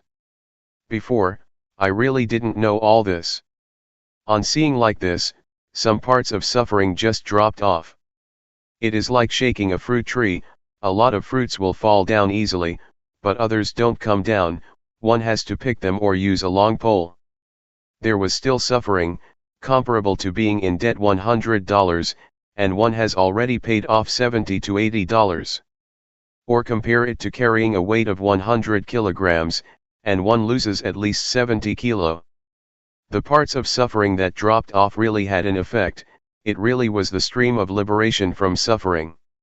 Concord between Rupa and Nama. This kind of wisdom sees Rupa and Nama, it sees the suffering of Rupa and Nama. The suffering of Nama is to think and feel sad. It refers to worry and anxiety. The suffering of Rupa is similar to that of Nama. I didn't know this before, I used to take on suffering, the more I would grasp onto it. Suffering would stay with me the whole day, sometimes a few days. I would create it with thought, I would think to myself, he insulted me, he always does that, I'm not going to give in, and so on. These kinds of thoughts are like rubbish, they are stains in the body and the mind. They are the results of information, that is not to one's liking. Nama is not being used properly. The results are no good. Nama acknowledges wrong information. It is comparable to a second-hand car, that is full of dents made by collisions. In the mind, there are stains of love, of hate, of happiness, of suffering, of getting, and of losing. There only seem to be stains and marks. As soon as I saw the suffering of Nama, I felt compassion. I saw with wisdom that I wasn't using the mind in the right way. There is a poisonous snake in the mind that makes trouble for the body, and the body creates trouble for the mind.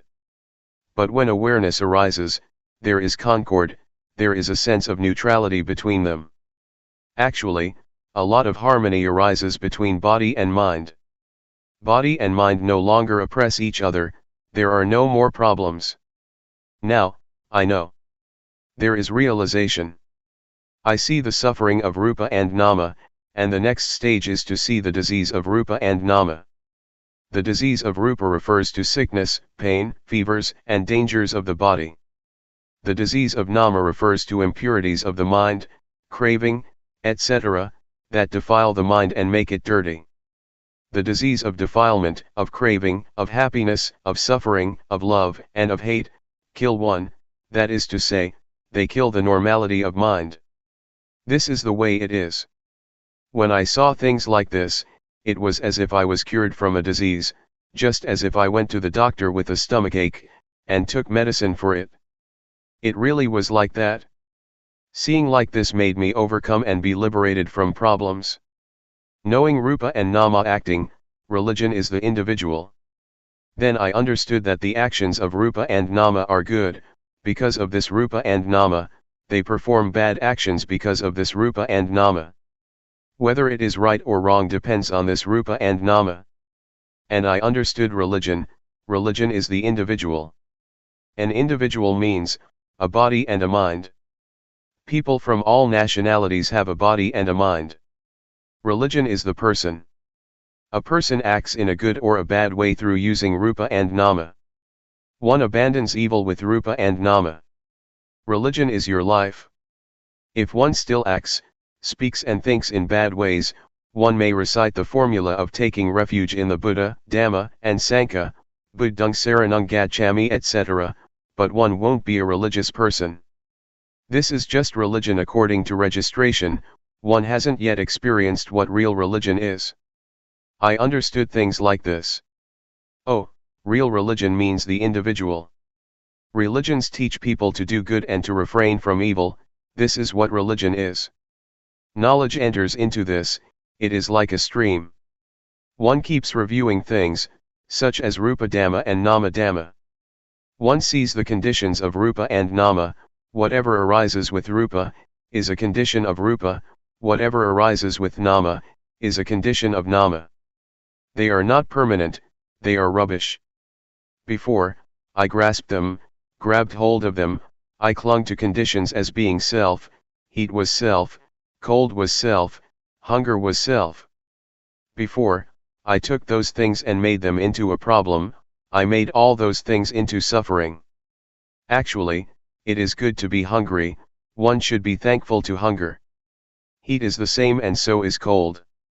If there was no hunger, things would become impossible, one would die. Before, I took it to be suffering, but when I knew like this, I felt grateful. This is not a matter to suffer over, it is just as it is. One sees the conditions of nama in the same way. Anger and suffering are things to throw out. Seeing the three characteristics. One sees that those things are not permanent. One sees the three characteristics. Seeing the three characteristics is like having a magic eye. The magic eye arises, and the three characteristics appear like a garbage bin. The conditions of rupa and nama are like rubbish that one throws in the rubbish bin. This is the way it is. If you don't see this yet, then remember this, so that you will be able to use it when the time comes. When there is anger, then regard anger as impermanent. Likewise with suffering, suffering in the mind is not permanent. Throw them in the rubbish bin. Deposit them with the three characteristics, hand them over to the three characteristics. Before, there was lots of rubbish all over the place. It was the result of the past, it was second-hand stuff. When one throws these things away, it becomes cleaned up. On seeing what religion is, it is like being liberated from this mess. All this accumulated stuff gradually drops off. This is really the way it is. One sees that religion is the individual, and one sees that the three characteristics are not just concepts in a book, one sees them in the body and the mind. The three characteristics are not mere words, one can't explain them. The words to see, point to actually seeing things that really exist. On seeing, one is liberated. It is similar to having a shower, one becomes really clean and pure. How do you feel when you haven't had a shower yet? It feels sticky and messy, doesn't it? But when we've had a shower, dry ourselves and we put on new, clean clothes, we feel clean, light, and pure. We experience what it is like to be clean. This is what it's like. Convention, conventional norms. Let me entrust the Dhamma to my friends. Really practice and purify yourself. Keep seeing, keep watching. I don't mean watching with the eyes.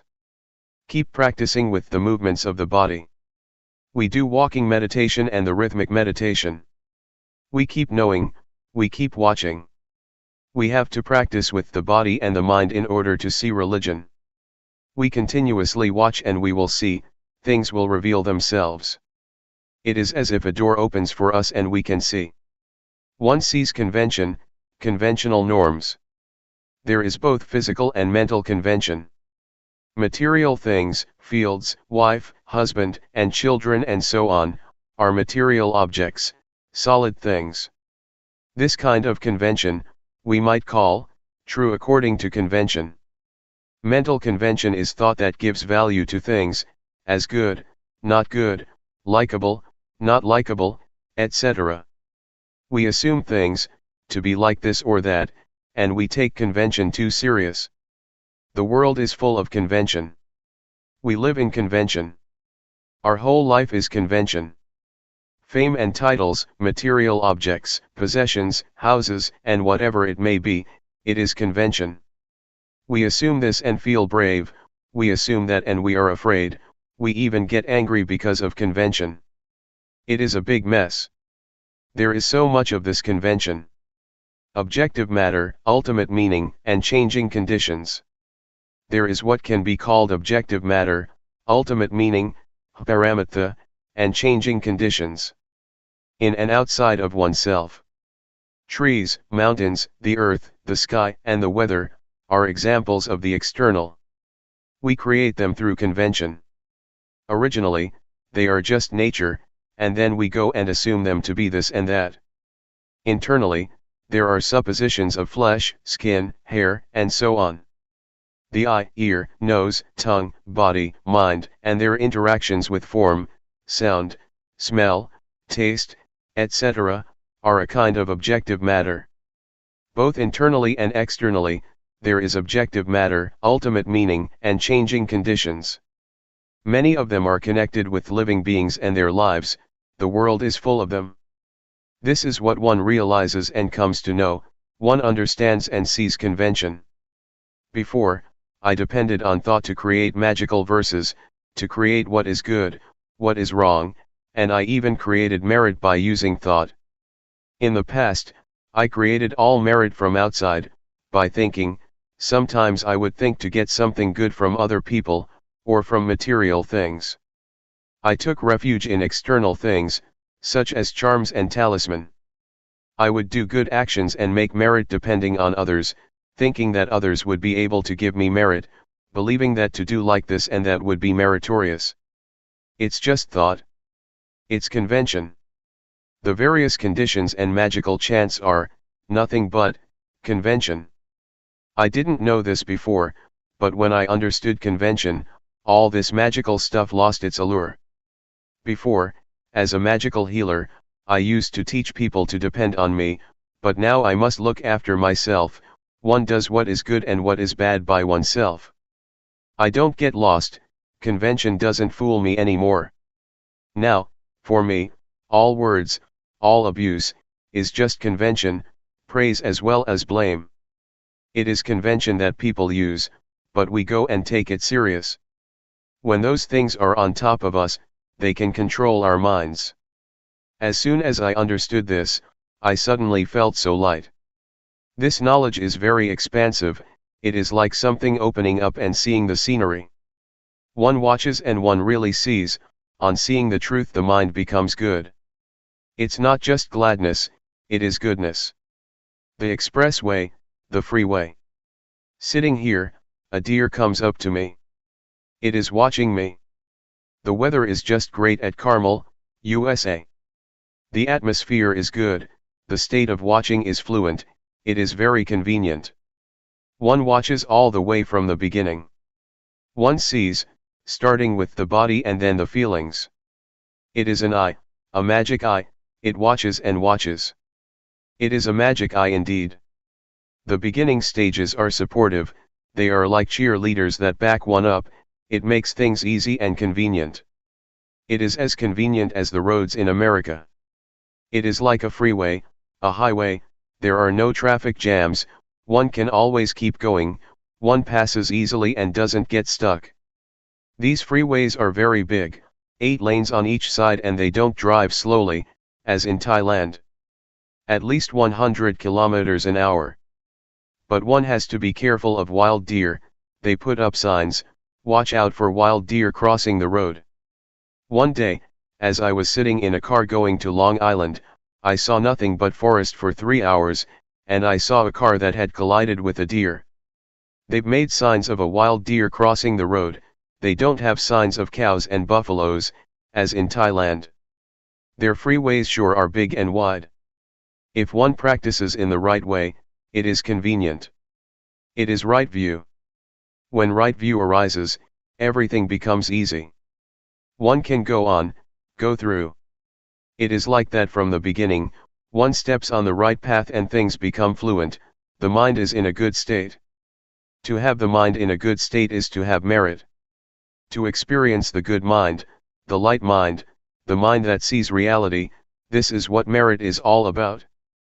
Seeing like this is to close the door to the bad destinations, one is no longer foolish, one has become smart. Why get angry? One knows now. One doesn't get caught up in bad states of mind, one just watches. As awareness increases all the time, one becomes more and more skilled in it and fluent, even though it is the same old awareness.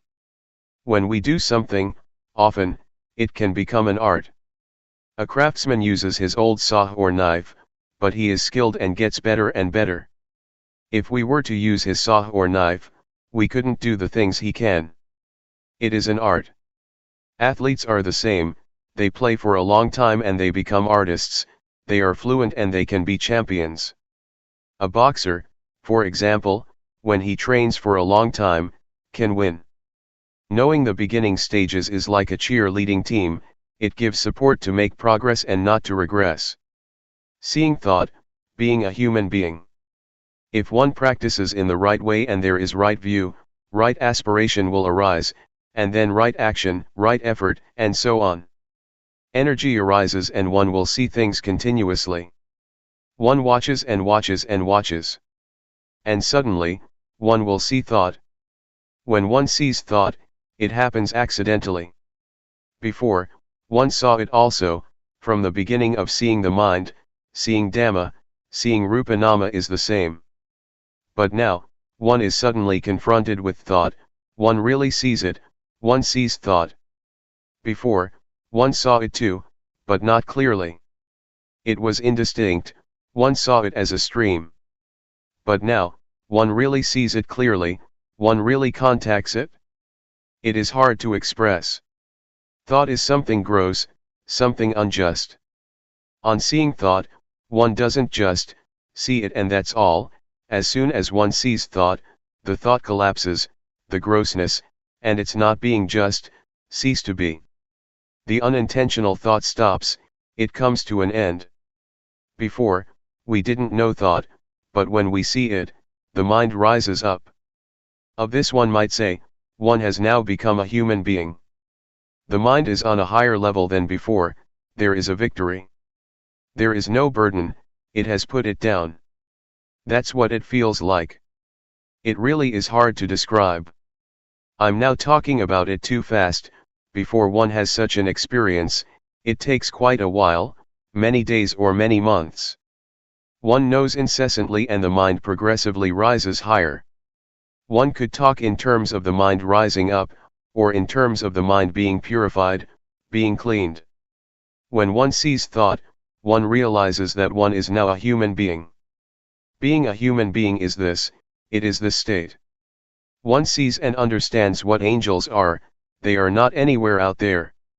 To be an angel is to have a sense of shame of wrongdoing, one can under no circumstances, do, speak, or think evil things.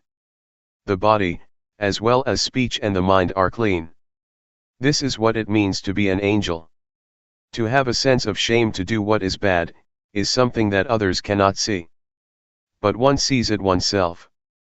Before, the mind could think whatever it liked, all sorts of crazy and wrong thoughts. But on seeing like this, it is as if there is virtue. One sees what angels are.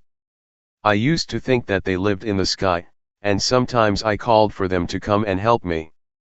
Well, these days, angels are supporting me. They praise me. The door to the realm of the hungry ghosts, hell beings, thick-headed demons, and the animal realm has been closed for sure. I can guarantee that I won't get reborn in any of those realms. Now, the mind is as high as the mind of an angel, a Brahma god or a divine being. Oh, a human being is like this. The Buddha said that to be born as a human being is a great gain, it is an excellent thing. Integrated virtue, knowing the path to follow. One can stand on one's own feet at this point. There is virtue now. Once there is virtue, one knows. It is the training in virtue. It is integrated virtue, the kind of virtue that goes in the direction of the paths and fruits of practice. One may as well say that there is virtue, firmness of mind and wisdom. Virtue helps, gives more energy, the power of virtue, firmness of mind and wisdom help even more. One sees and understands the path. Watching all the way through, this state of watching and seeing, and when seeing, not being caught up, this is the path. One sees and understands this, one gets a foundation here. When one knows the basic stage of Rupa Nama, one falls in the well of knowledge and joy and analytical knowledge arise, which are defilements due to insight. One sees Rupa Nama, then the three characteristics, convention, and one falls in the well of knowledge, there is so much reflection in the mind. But I depended on Luangpor Teean, who taught us in the mornings and evenings. He said, watch well, when you see suffering, don't be the one who suffers, when there is happiness, don't be the one who is happy, when peace arises, don't be the one who is peaceful. Know and see these things, don't get caught up in them. I got a good foundation from the beginning, it supported me. It's like a young student that goes to a good school, he or she gets support and is able to learn well. I saw the path, it has been the path all along. This path aided me to go to higher levels, comparable to studying at a high school and then at a university.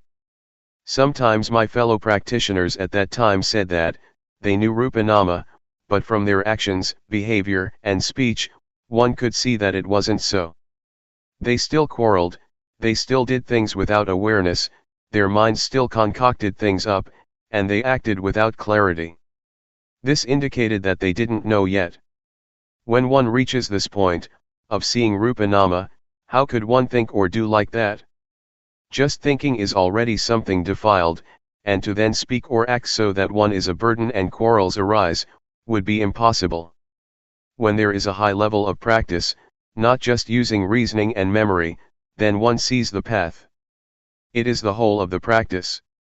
One becomes experienced at seeing Rupa Nama, just like the craftsman using his old saw or knife to become an artist. When one is fluent, this is the path, it is the whole of the practice. It is purity, that is to say the state of watching and seeing, and on seeing not being caught up. This is purity, it is the highest virtue, the highest firmness of mind and the highest wisdom. The aggregates of sila, samadhi, and jnana are close together, so much so that there is nothing that is soiled. One feels clean, like someone who has put on clean clothes. One won't let anything soil one's clean clothes. Stains will be seen clearly because one's clothes are clean, and so dirt and dust can't remain, it will be brushed off immediately. The diamond of the Dhamma, being a noble one. To look inward is a diamond, it really is a diamond. It is the diamond of the Dhamma. I rarely talk about this. Wherever I go, I talk about being the watcher, watching and seeing, and on seeing not to be.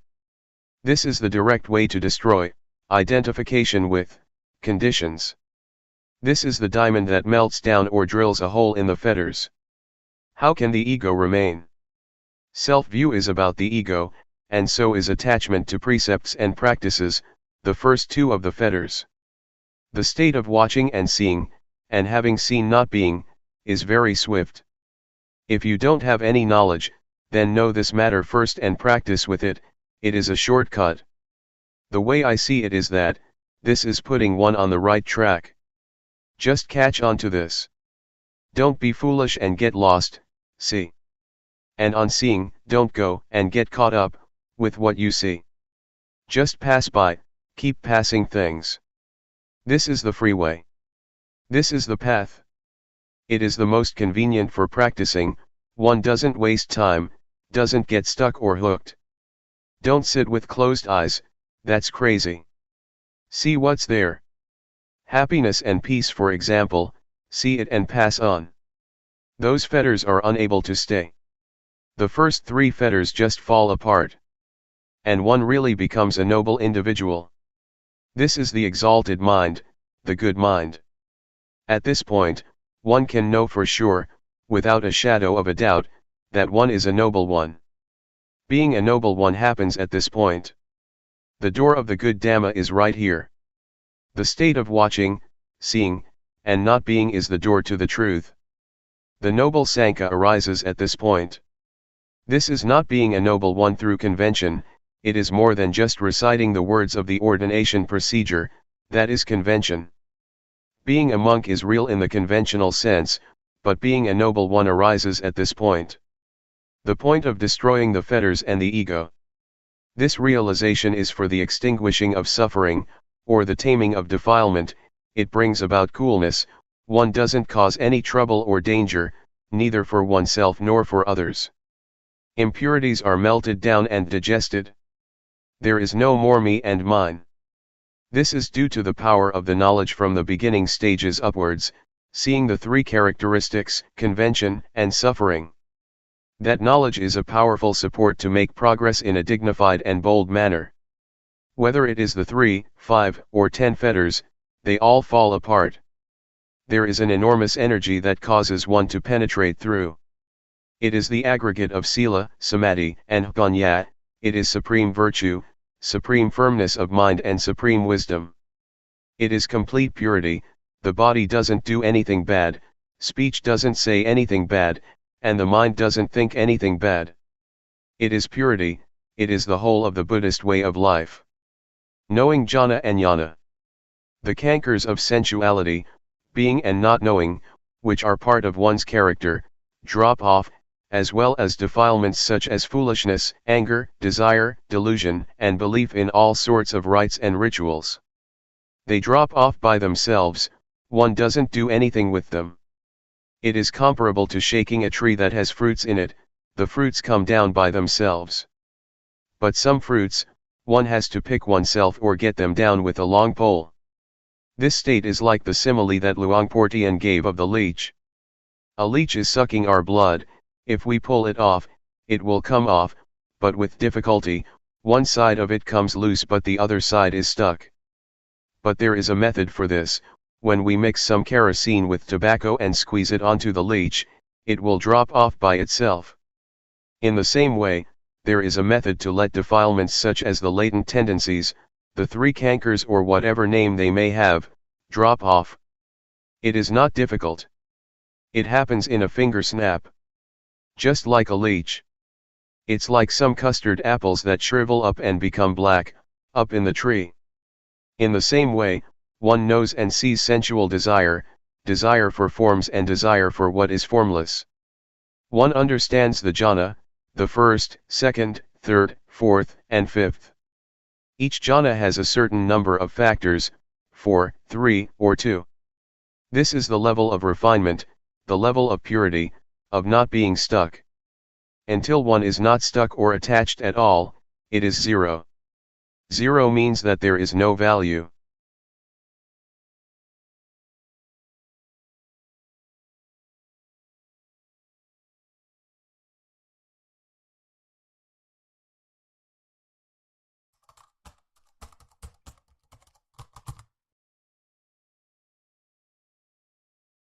May all beings be at ease.